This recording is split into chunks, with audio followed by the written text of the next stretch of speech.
Political temperature is soaring high as the polling date for first phase of Uttar Pradesh election draws near. We have with us Uttar Pradesh Chief of BJP Swatantra Dev Singh to speak on various issues that can highly impact the outcome of the polls in Uttar Pradesh. Sir, आपका स्वागत है news18.com पर। मैं आपसे जानना चाहती हूँ, सबसे पहला सवाल हम लेते हैं जयंत चौधरी पर, क्योंकि अमित शाह जी ने खुला न्योता दे दिया। जयंत जी का आज स्टेटमेंट आया, उन्होंने न्यूज़ 18 से बात करते हुए कहा है कि राष्ट्रवादी पार्टी अगर ध्रुवीकरण नहीं करे तो वो उसके साथ जा सकते हैं, पर ध्रुवीकरण ना करे बीजेपी, ऐसा हो नहीं सकता। तो ये पॉसिबिलिटी ही नहीं है कि वो बीजेपी के साथ आए।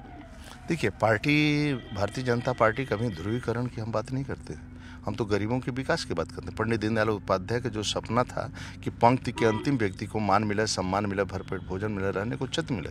देश के गौरव अटल बिहारी वाजपेयी नेतृत्व की पहली बार सीसी पक्की सड़कें, प्रधानमंत्री सड़क योजना, गाँव को जोड़ने का, किसान क्रेडिट कार्ड, पोखरण विस्फोट, कारगिल युद्ध, आतंकवादियों के खिलाफ।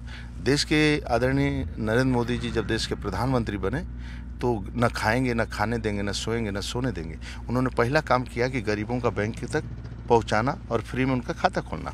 और ये स्थिति आज हुई कि आज के गरीबों का पक्का मकान बन रहा है, शौचालय बन रहा है, आयुष्मान का कार्ड मिल रहा है और सभी योजनाएं, गैस का कनेक्शन सीधे उनके बैंक अकाउंट में, किसानों को किसान सम्मान निधि उनके सीधे बैंक में जा रहा है। 1 रुपये का घपला नहीं। कांग्रेस कहती थी कि 1 रुपये में भेजता हूँ तो 15 पैसा पहुँचता है, 85 पैसे लोग खा जाते हैं। आज 1 रुपया चलता है वहाँ से तो 1 रुपया सीधे 6000 चलता है तो सीधे उनके बैंक अकाउंट में 6000 मिलता है। तो हम गरीबों, कल मैं एक मुजफ्फरनगर में था, लगभग 250 मकान, 200 मकान बनाए गए हैं उस वार्ड में, उसमें 100 मुसलमान हैं। तो सभी को पक्का मकान देने के लिए पार्टी बनी है और सभी का विकास करने की बात करिए। इतना काम आप कर रहे हैं, फिर अपोजिशन कह रही है कि आप पोलराइज कर रहे हैं, ध्रुवीकरण आप कर रहे हैं। जयंत चौधरी ने स्पेसिफिकली बोला आप ध्रुवीकरण ना करें, ऐसा हो नहीं सकता, और अपने आप को कह रहे हैं मैं बहुत अच्छा इंसान हूँ, मैं जाति की राजनीति नहीं करता। कैसे देख रहे हैं आप इस स्टेटमेंट को? देखिए, क्या लोग कहते हैं क्या नहीं कहते, मैं उसके चक्कर में नहीं पड़ रहा हूँ। लेकिन मेरी की बात है, मेरी सरकार जब नहीं बनी थी यहाँ तो उत्तर प्रदेश में पलायन होता था। योगी सरकार आने के बाद गुंडे पलायन कर रहे हैं, व्यापारी अपना बिजनेस कर रहा है, वो सुखी मसूद।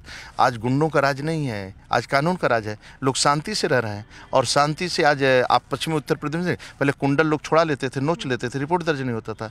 स्कूटी लोग छुड़ा लेते थे, छेड़ते थे, रिपोर्ट दर्ज नहीं होता था। आज दुकान में व्यापारी सोनार से 10 लाख रुपये मांग लेते थे, पेमेंट नहीं करते थे लोग, पेमेंट नहीं। आज शांति से लोग रह रहे हैं, कोई किसी को सता नहीं रहा है, चाहे हिंदू, चाहे मुसलमान हो, चाहे सभी दलों के लोग हों। आज शांति से लोग रहें और सभी दलों के कार्यकर्ता भी खुशहाल महसूस करते हैं। आप सबका साथ सबका विकास कह रहे हैं, पर आरएलडी की तरफ से तो आरोप और समाजवादी पार्टी की तरफ से आरोप आ रहे हैं कि राष्ट्रवादी पार्टी है, उनको क्या जरूरत थी किसी जाति की एक मीटिंग करने की? दिल्ली में उनको लुभाने के लिए मीटिंग की गई है।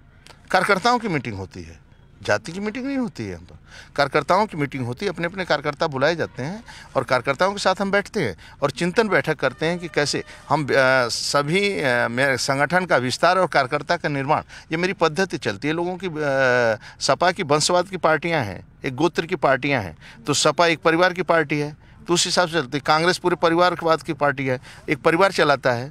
तो ये सब पार्टियां परिवार, कांग्रेस और सपा परिवार की पार्टी हैं।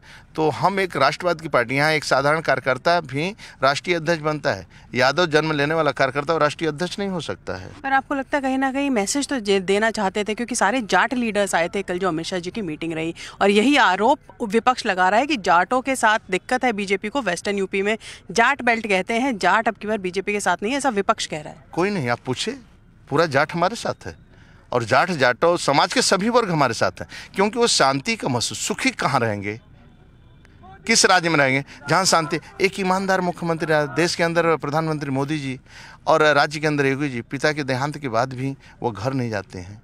सबका जान जहान बचाना और गरीबों को, प्रधानमंत्री गरीब कल्याण योजना, घर घर तक 15 करोड़ लोगों को, गरीबों को अन्न देना कोई छोटी बात है।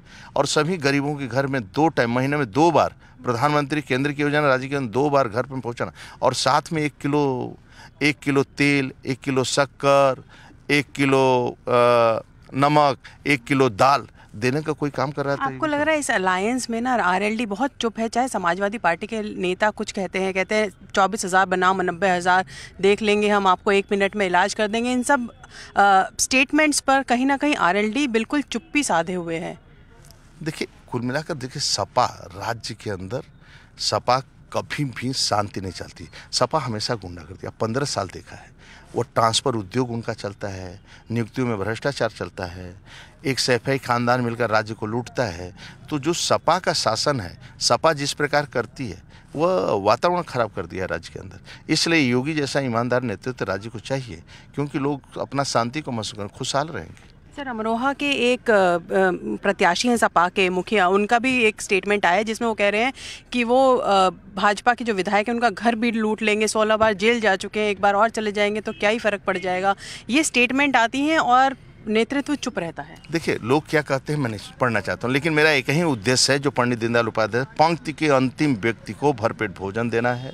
स्वच्छ आज 30,000 ग्राम पंचायतों में पानी पहुँचाया हूँ, और केंद्र सरकार की योजना, मोदी जी ने की योजना 30,000 घरों में जल पहुँचा है, नल पहुँचा है। 30,000 ग्राम पंचायतों में सभी गाँव में स्वच्छ पानी, सभी गरीबों का पक्का मकान, और सभी लोग खुशहाल रहें, इसकी चिंता हिंदू मुसलमान दोनों मिलकर गरीब से लड़े, गरीबों को कल्याण करें और गरीबों को खुशहाली। न राज्य के अंदर दंगा है 5 साल से, न कोई फसाद है, न कोई आतंकवाद की गति है, न आंदोलन है। एक शांति से और राज्य के अंदर कानून का राज है। तो कानून के बदौलत हम कानून का राज चाहते हैं और सभी सुखी रहें, संपन्न रहें, एक दूसरे को कोई परेशान नहीं। सर, कि कैराना पे सवाल मेरा है, क्योंकि सपा के प्रत्याशी कहते हैं कि कैराना से पलायन ही नहीं हुआ। योगी जी उन लोगों के घर जाते हैं जो पलायन के बाद वापस आए हैं। सपा कह रही है कैराना में पलायन ही नहीं हुआ, ये बीजेपी का क्रिएटेड पलायन था। ठीक है, वो जनता बताएगी, आने दीजिए समय, जनता जनार्दन इसका जवाब देगी। सपा में क्या होता है? सपा का खुला नंगा नाच होता है, तांडव होता है। आप देखते हैं राज्य के अंदर मुख्तार अतीक आजम खां का आतंक देखा आपने राज्य के अंदर, और गाजीपुर में चले जाइए, आप पूरा पूर्वांचल चले जाइए, आजम खां का आप आतंक देख लीजिए, आप अतीक का चले जाइए प्रयाग में। तो क्या है कि देखिए, कुल मिलाकर गुंडों पर कंट्रोल होना चाहिए। मेरा काम है, कानून को शासन करता है, कानून को अपना काम करने दो, कानून को छेड़छाड़ मत करो। ये कानून स्वयं चलाते हैं, थाने सपा के कार्यालय हो जाते हैं, एसपी सपा का जिला कार्यालय हो जाता है, और ये लोग यहाँ का गुंडागर्दी आम हो जाता है। इसलिए कानून का राज योगी के शासन में लोग शांति से रह रहे हैं और सुखी महसूस कर रहे हैं। सबका साथ सबका विकास आप कह रहे हैं कि आप अपने लीडर्स को, एटलीस्ट जो जाट लीडर हैं, उनको मोबिलाइज करेंगे इस रीजन में, जो ये मैसेज सब तक पहुँचाएँ। सभी कार्यकर्ता लगे हैं, क्षेत्र के सभी कार्यकर्ता लगे हैं, और एक तरफा चुनाव जीतेंगे उत्तर प्रदेश में। 300 पार का नारा दिए हैं, 300 पार हम लेकर आएंगे, सरकार बनाएंगे और गरीबों की सेवा करेंगे और गरीबों का कल्याण करेंगे। बहुत बहुत धन्यवाद।